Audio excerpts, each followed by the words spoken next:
السلام علیکم ورحمۃ اللہ۔ جی ناظرین، آج ہم آپ کو ایک ایسا پھل دکھانے والے ہیں جس کا ذکر جو ہے نا قرآن مجید میں آیا ہوا ہے، اور اس کے بے شمار فائدے ہیں،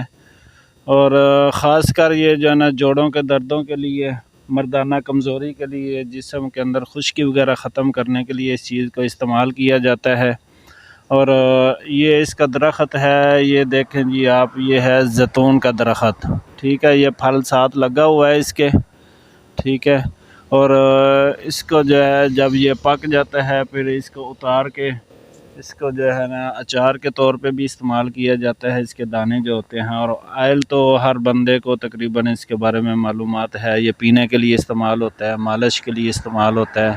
کہ چوٹ وغیرہ آ جائے تو اس کے لیے، جوڑوں کے دردوں کے لیے، اور قبض کے لیے بھی اس کو دودھ میں ڈال کے استعمال کیا جا سکتا ہے، اور اس کے علاوہ مردانہ کمزوری کے